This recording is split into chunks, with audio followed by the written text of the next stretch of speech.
Salut tout le monde! Alors dans cette vidéo, je vais vous parler de ma première expérience professionnelle qui a été un petit peu catastrophique. Enfin, je suis pas atterrie au bon endroit, on va dire. Donc ouais, pas très bonne expérience. Donc j'étais serveuse dans le bar-restaurant d'une ancienne amie de mes parents. Et comme elle cherchait quelqu'un pour l'été et que moi j'étais en vacances scolaires, bah voilà, je suis allée travailler là-bas. Alors franchement, serveuse, c'était pas quelque chose qui me déplaisait, donc j'étais motivée. Mais la motivation a été de courte durée. Déjà, pour vous montrer un peu quel genre de personne c'était, c'est quelqu'un qui aimait pas trop payer ses employés, quoi. Pour avoir ta paye, fallait insister. Donc, premier jour, j'arrive et donc elle m'explique vraiment un tout petit peu ce qu'il faut demander quand on prend la commande, voilà, que je dois aller servir. Elle m'explique comment faire un café, un peu le logiciel pour les commandes. Sinon, elle m'a jeté comme ça dans la gueule du loup, sans formation. Et puis bah voilà, fallait que je me débrouille quoi. Donc bon, je me suis débrouillée et franchement pour la formation que j'ai eue, qui a duré peut-être 5 minutes grand max, je me suis pas trop mal débrouillée je pense. Le problème, le plus gros problème était que cette personne-là ne savait pas gérer son stress pendant le coup de feu. Donc c'est un peu problématique quand tu travailles en restauration, parce que voilà, une fois que le coup de feu était passé, elle était hyper gentille.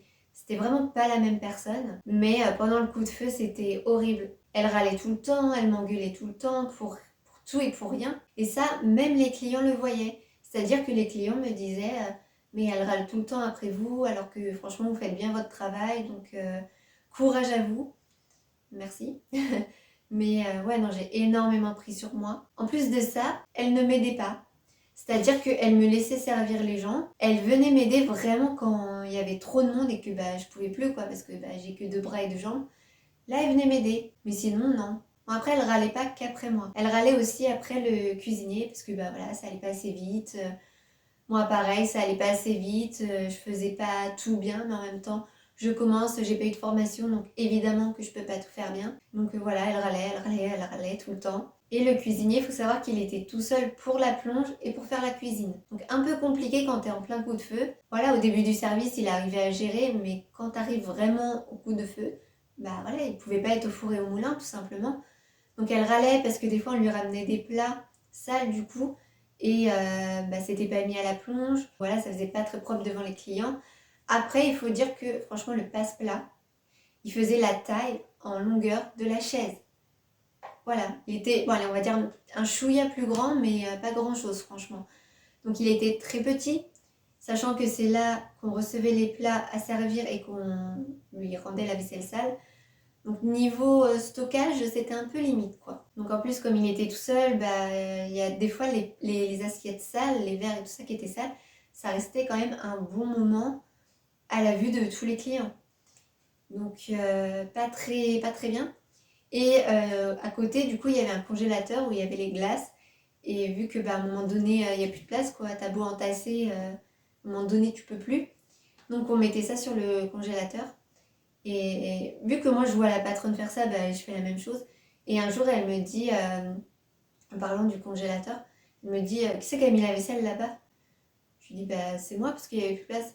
Elle me fait ah d'accord. Elle faisait ça aussi, moi je prends exemple sur elle, hein, c'est elle la patronne, donc voilà. Puis aussi j'ai pas compris, je sais pas, tu te dis pas avant d'ouvrir ton restaurant que ton passe-plat il est trop petit. Enfin je sais pas mais ça me paraît logique. Mais je pense vraiment qu'elle a voulu ouvrir son restaurant trop vite et qu'elle n'a pas réfléchi à l'organisation. Voilà, est-ce que tout était bien adapté? Je pense qu'elle n'a pas du tout pensé à ça parce que l'organisation, franchement, c'était zéro. En plus de ça, elle n'était pas aimable avec les clients. Et ça, les clients aussi, des fois, me le disaient qu'elle n'était pas très aimable avec eux non plus. Donc la réputation, pas ouf. Voilà, tu vas manger au restaurant et la serveuse se fait tout le temps engueuler alors qu'elle fait bien son travail. En plus de ça, on ne te parle pas aimablement. Et en plus de ça, tu vois la vaisselle sale qui traîne un peu. Donc la réputation, pas génial, génial. Donc pour ce qui est de l'organisation, c'était vraiment zéro, mais ni fait ni à faire. Déjà, à quel moment tu numérotes pas tes tables à l'extérieur quand c'est l'été et que du coup, tous les gens pratiquement mangent dehors. En fait, les tables, elles étaient numérotées, mais qu'à l'intérieur. Donc en terrasse, il n'y avait pas de numéro. Donc moi, je mettais je partais, je crois que c'était la 6, la dernière table à l'intérieur. Il me semble que c'était la 6 ou la 8, je sais plus trop. Et du coup, moi, à l'extérieur, je mets 9 la première commande, 10, 11, 12, ainsi de suite. Sauf que du coup, elle savait pas où était la 13, où était la 14. Et devant les clients, elle me disait, elle est où la 14, elle est où la 13? Donc ça fait bien quoi. Et donc après, on avait mis quelque chose en place. Pas la numérotation des tables, hein, ça aurait été plus simple, mais bon, c'était pas ça. En fait, je lui mettais en haut du papier où j'écrivais la commande, par exemple, première à droite, voilà. Mais voilà, pas de numérotation, à part une fois, parce que c'était une journée, il y avait un événement, je sais plus ce que c'était comme événement. Elle avait numéroté les tables, mais pas toutes, parce que, en fait, pour la simple et bonne raison que elle avait plus assez de cartons fluorescents. Vous savez, les cartons qu'on voit dans les marchés où il y a le prix écrit dessus. Elle en avait pas assez, du coup, elle a pas numéroté toutes les tables. Et elle avait fait de ce côté-là pour se restaurer, de ce côté-là pour boire. Sauf que les clients sont pas devins, donc si c'est pas indiqué, ils vont pas savoir. Donc au début, tu leur dis non, là c'est pour boire, là c'est pour manger. Sauf que quand t'arrives en plein coup de feu, tu vas pas t'amuser à délocaliser tout le monde. Mais surtout que c'est bête parce que quand il y a le coup de feu, ton côté spécial pour la restauration, ça va pas être assez. Donc c'est un peu bête en fait d'avoir fait ça. Et pareil, devant les clients, elle disait non mais ils ont pas compris, là c'est pour se restaurer, c'est pas pour boire. Devant les clients. Donc ouais, la réputation pas ouf quoi. Déjà voilà, première chose, la numérotation des tables, il n'y a pas. Donc c'est un peu compliqué, enfin je pense que c'est quand même la base dans un restaurant, que les tables soient numérotées pour qu'on puisse s'y retrouver facilement. Il y avait aussi les surgelés. Non mais alors ça, vous allez pas en croire vos oreilles. C'est-à-dire qu'à son fournisseur, elle commandait pas assez. Elle faisait un peu au compte-gouttes. Sauf que généralement le compte-gouttes ça suffit pas quoi. Et du coup elle allait acheter des surgelés à Leclerc. Bon ça va, le Leclerc il était à 5 minutes. Ça me sentait du coup le temps d'aller acheter les surgelés et de revenir si jamais il y a du monde sur la route ou quoi. Et du coup, elle me laissait peut-être pendant 20 minutes seule au restaurant. Donc du coup, je devais gérer les commandes, le service, débarrasser, nettoyer, refaire la table et faire les additions. Donc j'ai que deux bras et que deux jambes. Donc c'était un peu chaud et j'étais un peu stressée, un peu beaucoup dans ces moments-là. Enfin, j'étais stressée tout le temps de toute façon, vu que je me faisais toujours engueuler et que ça râlait tout le temps. J'étais un peu tout le temps stressée. Mais voilà, spécialement quand elle partait et qu'elle me laissait seule. Après, vous me direz, j'avais personne pour aller après moi pendant ce temps-là. Donc, et puis forcément, quand elle revenait, moi je fais ce que je peux quoi. Et elle râlait parce que il y avait ça, il y avait ceci, il y avait cela. De toute façon, il y avait toujours un truc. Non mais le coup des surgelés, franchement. Et ça arrivait fréquemment. C'est souvent qu'elle partait à Leclerc acheter des surgelés. Hein. Donc pareil, le logiciel pour les commandes, en fait, il n'était pas relié à la cuisine. Ce qui fait que le cuisinier ne recevait pas. Donc on lui laissait nos papiers où on marquait la commande. Mais pareil, du coup, on lui laissait sur le passe-plat. Il fallait mettre les assiettes. Et enfin, c'était un bazar sans nom, clairement. Donc compliqué. Pas du tout d'organisation. Et encore au début, moi du coup je faisais les allers-retours pour servir, débarrasser, enfin voilà les allers-retours. Et du coup ce qui faisait que je déposais le papier, tous les clients, vu que je les déposais les uns après les autres, les clients n'étaient pas servis dans l'ordre. Du coup après elle s'occupait de mettre les papiers dans l'ordre. Et enfin bon, c'était ni fait ni à faire de toute façon. C'est d'ailleurs à cette période que j'ai fait ma première crise d'épilepsie. Donc je vais pas dire que c'est de sa faute la crise parce qu'il y a plusieurs facteurs qui rentrent en compte. Voilà, c'est quand même médical, c'est pas à cause d'une personne. Mais je pense que ça a joué un petit peu parce que j'étais tellement stressée quand j'allais là-bas. Mais vraiment, j'y allais à reculons, enfin, j'étais hyper stressée. Et je pense que ça a joué. Bon, j'ai fait la crise de chez moi et ma mère m'a dit tu restes à la maison jusqu'à fin juillet et puis tu retourneras au restaurant début août. Donc là, j'étais trop contente. Sauf que forcément, je vois le mois d'août arriver et j'ai pas très envie d'y aller. Mais bon, voilà, il faut y retourner. Donc j'ai pris sur moi et puis let's go quoi. C'est parti pour un mois. Alors je vous cache pas que cette année-là, j'ai attendu la rentrée des classes mais avec impatience. J'ai jamais été aussi pressée d'être à la rentrée des classes. Après, par contre, là où ça se passait bien au restaurant, c'est quand la sœur de la patronne venait nous aider. Sa sœur, elle était hyper sympa, franchement, je me suis trop bien entendue avec elle, on discutait et tout. Là, elle me râlait pas dessus. Du coup, j'aimais bien quand sa sœur était là. Non seulement parce que je m'entendais trop bien avec, mais en plus parce que je me faisais pas râler dessus. Donc ça, c'était cool. Ça, j'aimais bien. Mais elle venait souvent nous aider que le soir, donc j'aimais bien le soir. Comme je vous ai dit, en plus de pas être aimable avec moi, elle n'était pas aimable non plus avec les clients. Ce qui fait qu'une fois, il y a une cliente, elle m'interpelle et elle me dit elle n'est pas très aimable, en plus elle râle tout le temps après vous, alors que vous faites bien votre travail. Je sais pas, elle a dû oublier qu'une fois, elle aussi, elle avait commencé. Je vous donne un pourboire, mais vous le gardez que pour vous. J'ai pas envie qu'elle en profite. Bon, après, on parle de 2 euros. Du coup, elle m'a donné un pourboire, alors que cette cliente-là, j'ai pas été la servir, enfin, je lui avais pas parlé avant. Et il faut savoir que les pourboires, donc il y avait un petit pot sur le comptoir pour mettre les pourboires. Et les pourboires, elle les gardait que pour elle. Ou alors elle les partageait avec sa sœur. Mais moi, j'ai jamais eu de pourboire. J'en ai jamais vu la couleur. Après, vous me direz, ma mère a déjà dû insister pour que je sois payée. Donc les pourboires, fallait pas trop compter dessus, quoi. Dans la restauration, il faut savoir gérer son stress. Sinon, bah, c'est du n'importe quoi. Déjà, dans le stress, tu fais parfois des bêtises que tu fais pas si tu stresses pas. Et encore plus, bah, quand t'as un resto, quoi. Il faut absolument que tu gères ça. Être... tu peux pas ne pas être aimable, en fait. Aussi, par rapport aux clients, quand il y avait des Anglais, elle me disait d'y aller, de m'occuper d'eux. Sauf que je parlais pas plus anglais qu'elle. Mais elle m'envoyait toujours aller voir les Anglais. Après, les Anglais, c'est quand même des clients hyper sympas. Franchement, si tous les clients étaient comme eux, ce serait trop cool. Et si tous les clients donnaient des pourboires de 10 euros comme eux, ce serait encore plus cool aussi. Mais ouais, dans les Anglais, hyper sympa. Heureusement, parce que franchement, vu que c'était moi qui devais tout le temps y aller, du coup, j'y allais, j'arrivais à me faire comprendre, mais je faisais pas vraiment des phrases, c'était plutôt des mots. J'arrivais à me faire comprendre parce que les Anglais, je trouve que c'est des gens, même si tu parles pas leur langue, ils vont quand même essayer de te comprendre et de t'aider. Et ça, je trouve que c'est génial. Mais parfois, je galérais à me faire comprendre. Et elle voyait que je galérais, mais elle venait pas m'aider.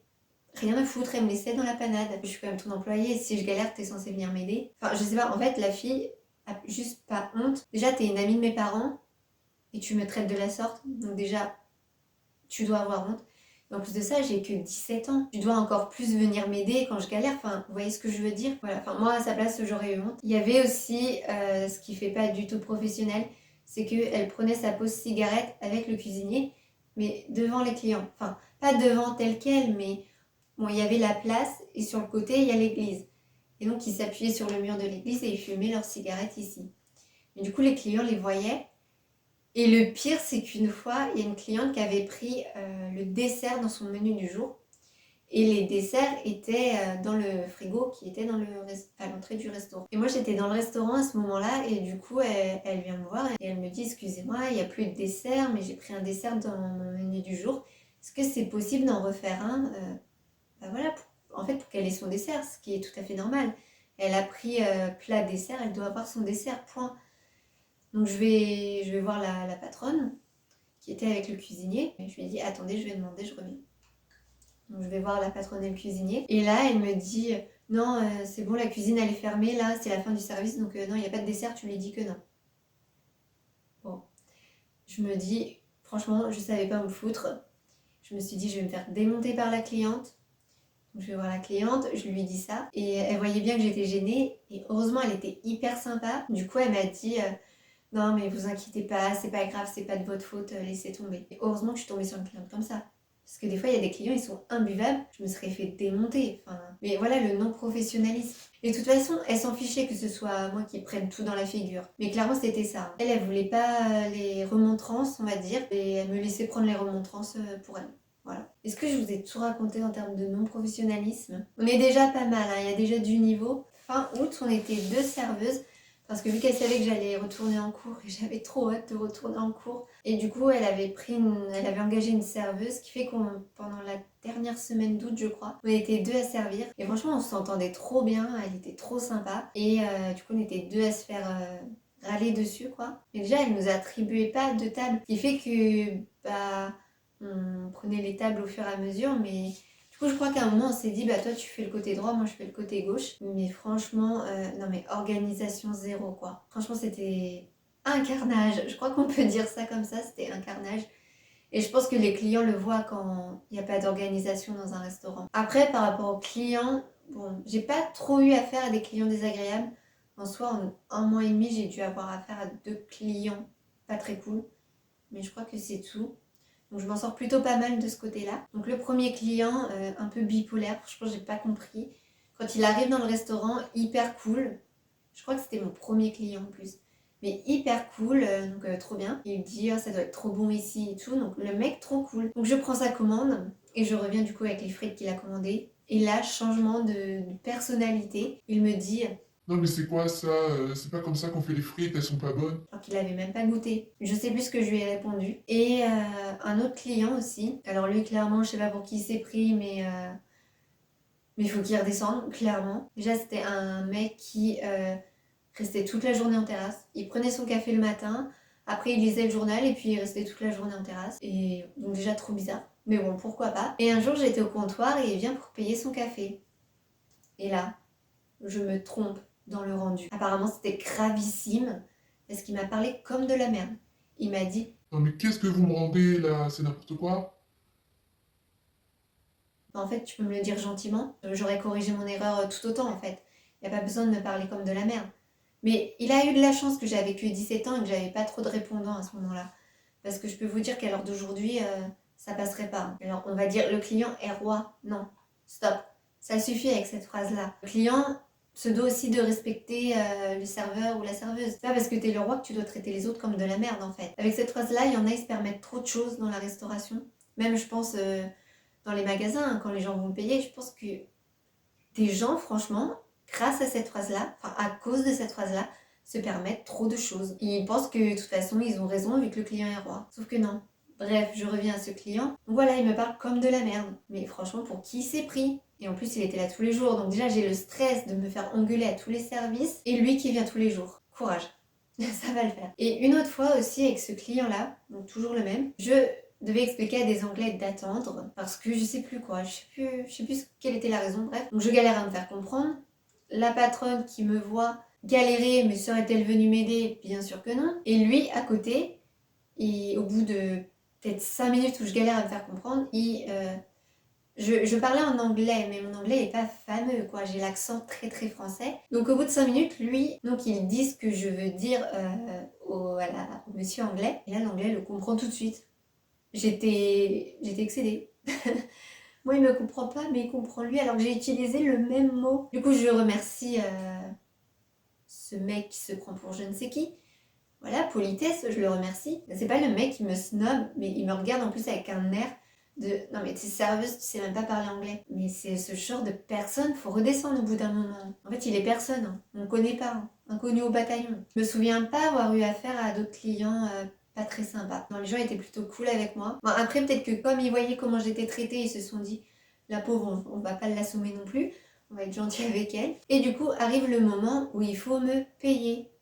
Et oui, parce que dans le code du travail, il faut payer ses employés. Mais ça, je pense que c'est un petit truc qui lui dit pas grand chose en fait. C'est le b.a.-ba du code du travail, mais bon, elle peut-être qu'elle accepte de travailler sans être payée. Donc là, arrive fin août, et franchement, je suis la plus heureuse du monde. L'école va reprendre, je vais pouvoir me parer de ce restaurant et reprendre ma vie de lycéenne. Et qui dit fin août dit qu'il faut me payer. Et là, bah voilà, hein, ma mère, elle a dû insister pour qu'elle me paye. Parce qu'apparemment, c'était pas prévu dans le contrat, ça. Donc, il y a un code du travail et que dedans, il est écrit qu'il faut payer ses employés.